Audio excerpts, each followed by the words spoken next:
आम भितर अधिकांश लोक गोटे साधारण धारणा थाए कि जे पर्यंत आमको अत्यधिक बा अति कष्ट न होइछि किंबा आम हॉस्पिटल बेड रे पड़ी ना से पर्यंत आम पूरापूरी सुस्थ अच्छु किंतु मु जने सर्जन हिसाब रे एवं मोर ओपीडी अभिज्ञता मु आपण मानकु कहिबाकु चाहिबी अधिकांश रोग क्षमा करिवे अधिकांश बड़ रोग बा अधिकांश जटिल रोग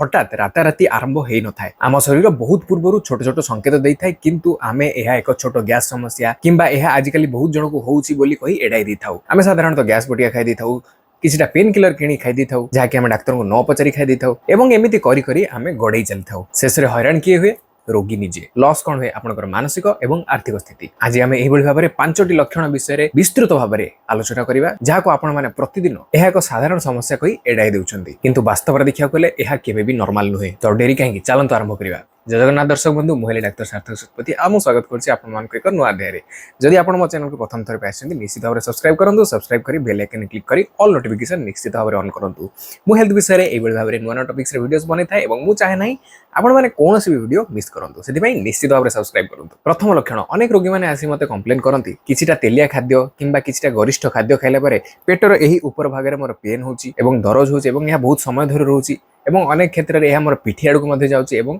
डाहाण पट कांध पाख मध्ये जाउची एवं एही दरज जेबे हुए मु एक एंटासिड सिरप पी सोई पड़े किंतु मने रखंतु एहा केवल गैस समस्या नुहे एहा आपनक ठारे पित्तकोशरे पत्थरर प्रथम लक्षण हेई पारे वैज्ञानिक प्रक्रियाटी होची जेतेबेले भी आपण कोनोसी प्रकार एक खाद्य खांती आपनकर पित्तकोशटी संकुचित होई थाए काहेकि संकुचित हुए एहा आपनकर खाद्य हजम रे सहाय्य करथाए एवं जदि पित्तकोशरे पत्थर थाए ताहाले सेटा जेबे संकुचित हुए एही पत्थरटी पित्तकोशरु पित्त बाहरिबा बाटटी को बंद कर दै थाए जा फल रे हमकु प्रबल कष्ट होई थाए जदि आपण एहा को अनदेखा करंती ताहाले परवर्ती समय रे आपनकर पित्तकोशरे पूजो जमजिया बळे समस्या मध्ये हेई पारे किंबा जदि परवर्ती क्षेत्र रे पित्तकोशरु पत्थर आसी आपनकर बाइल डक्ट को आसी जाए ताहले आपनको जॉन्डिस मध्ये होई पारे द्वितीय लक्षण आपण होय त लक्ष्य करथिबा जेतेबेले आपण जिम रे भारी वजन टेकुचंती किंबा कोनोसी को भारी बाल्टी टेकुचंती किंबा कोनोसी को घर करना काम करूचंती जेउतरे कि आपण किछि गोटे जिंस उठेकी एठु उठेकी सेठी रखुचंती किंबा आपण सिंपल छिडा होचंती किंबा आपनको जेतेबेले अधिक काश होउची आपणकर पेटर तळ भाग रे एक गुलाटी आसुची एवं सेही गुलाटी जेतेबेले आपण सोउचंती ता पूरा पूरी गायब हो जाउची गायब तो होउची एवं सेठारे कोनोसी प्रकार कष्ट मध्ये हेउ नाही लोक माने साधारणतः भाबंती जेहेतु एहा सोइले भलो हो जाउची बोध हुए आमे कम सोया फल रे एहा होउची एवं एहा एक कोनोसी प्रकार बड़ समस्या नुहे मेडिकल विज्ञान दृष्टि देखिया गले एहा को आमे हार्निया बोली कहिथाउ एहा आपणकर पेटर मांसपेशी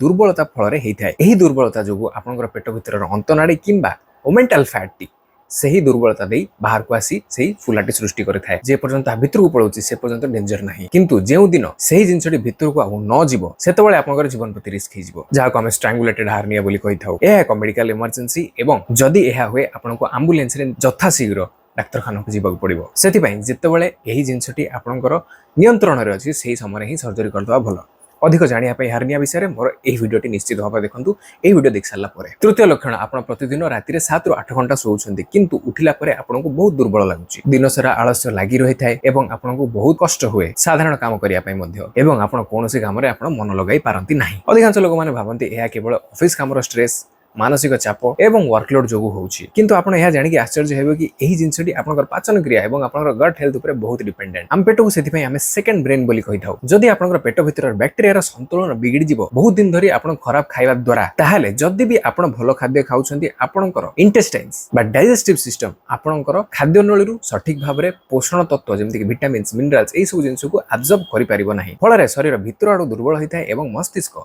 शक्ति पाई न थाए जा फल रे आपण दिन सारा क्लांत अनुभव करथांती चतुर्थ लक्षण प्रतिदिन आपनकर झाड़ा क्लियर न होबा टाण झाड़ा हेबा एवं कोष्ठकाठिन्य हेबा ओडिसा रे अनेक लोक माने एही रोग रे आक्रांत एवं एहा गोटे नॉर्मल जिंस कहि एडाई दी थांती बहुत लोक तो कहले भूल हबो सबु लोक माने वर्ष वर्ष धरि एही जिंस रे आक्रांत हे रुहंती एवं एहार चिकित्सा किछि भी करंते नै जा फल रे सेमान को पाइल्स फिशर एवं विभिन्न प्रकार रो पेरियानल रिलेटेड इश्यूज हेई थाए जदि तांको के अवेयर करियो चेष्टा करे से जाई पाख दुकान किछि प्रकार गोटे चूर्ण आनी खाइ दियंती एवं चुपचाप सोई पडंती किंतु ता किछि भी इफेक्ट करि न थाए एवं अबर पक्षरे एहा सिचुएशन को आहुरी कॉम्प्लिकेट कर दी थाए एही सब विषय डिटेल जानिया पय आपण मोर एही प्लेलिस्ट निश्चित भाबरे देखंतु जने जनरल सर्जन भाबरे मु आपण मानकु निश्चित भाबरे कहया चाहिबी कोष्ठकाठिन्य को बिल्कुल भी अणदेखा करबा उचित नुहे जहा हम क्रोनिक कॉन्स्टिपेशन को ताकू बिल्कुल भी इग्नोर करंतु नाही दीर्घ दिन धरि मलत्याग बेले अधिक चाप द्वारा एहा आपनकर सही जागा रे थिबा वेन गुडी को फुलाई दै थाए एवं आपनकर मल द्वार को खंडिया कर दै थाए जहा परवर्ती क्षेत्र रे अत्यंत जटिल एवं कष्टदायक रोग जेमि पाइल्स फिशर एई भली भाबरे रोग हेई प्रेजेंट करि थाए कोष्ठकाठिन्य द्वारा केवल तो आपनकर पेरियानल रिलेटेड बा आपनकर मल द्वार आख पाख थिबा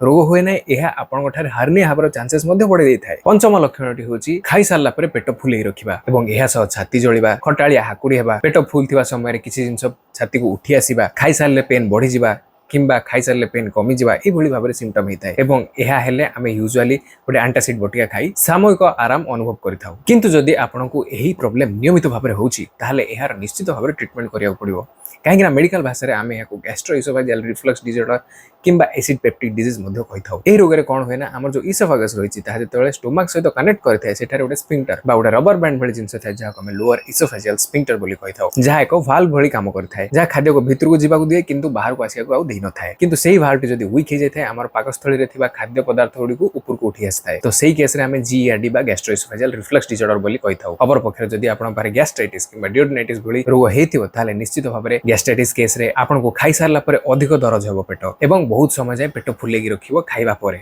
जहा हमें पोस्ट प्रांडियल फुलनेस बोली कहिथाउ। एही गैस्ट्राइटिस डियोडनाइटिस एच पाइलोरी बोली गोटे बैक्टेरिया मध्ये करथाय जहार क्षमता कर्कट रोग करियार मध्ये थाए। सेति पई जदि आपण को एही सब समस्या रहिछि निश्चित भाबरे डाक्टर सहित यथाशीघ्र परामर्श करंतु। दर्शक बंधु हमर मानव शरीर अत्यंत चमत्कार एवं बुद्धिमान मेसिन एहा केबे भी कोनोसी बिना कारण रे कोनोसी प्रकार लक्षण दिखाई न थाए। प्रत्येक छोट लक्षण पछरे एक अलार्म थाए तेणु सोशल मीडिया एवं इंटरनेट देखि निजे निजको चिकित्सा करंतु नाही किंबा बाजार मिलुथवा कोनोसी प्रकार अणवैज्ञानिक चिकित्सा पद्धति को मध्ये आपणांतु नाही। जदि आपनकर संस्पर्श रे किंबा आपनकर परिवार एही पांचटी लक्षण रो किछि भी हेउची बा दीर्घ दिन धरि हेलाणी एवं ताकू आपण ए पर्यंत अणदेखा करूछंती तेबे तुरंत विलंब न करी जने योग्य general surgeon certified general surgeon को सहित कंसल्ट करंतु किंबा जने विशेषज्ञ डाक्टर को ओपीडी को जाई परामर्श करंतु एवं आपनकर क्लिनिकल इवालुएशन करंतु। मन रखंतु सठिक रोग सठिक समय चिन्हट हेले ही आमे तार चिकित्सा करि परिबा एवं एक बड़ सर्जिकल समस्या को एडा दे परिबा। आशा करछि एही वैज्ञानिक तथ्य आपण मानक किछिटा सचेतन कराइथिबो। जदि आपनकर कोनोस प्रकार पेट रोग जनित हार्निया जनित पाइल्स फिशर ए सब जनित प्रश्न रहिछि निश्चित भाव मते कमेंट सेक्शन में पचारि जणातु मु समस्तंकर उत्तर देबाकू चेष्टा करिवि। आ जदि आपन वीडियो टी इन्फॉर्मेटिव लागला निश्चित भाव थम्स अप बटन क्लिक करी लाइक करंतु। आ जदि आपन मते एपर सब्सक्राइब करना निश्चित भाव सब्सक्राइब करंतु बेल आइकन क्लिक करी ऑल नोटिफिकेशन मध्ये ऑन करंतु। आ लास्टली आपनकर फैमिली ग्रुप रे एही वीडियो टी को शेयर करंतु एवं पिन करी रखंतु। सुस्थ रहंतु एवं सठिक निष्पत्ति नियंतु। देखाबो आउ कोनो आधार से पर्यंत जय जगन्नाथ।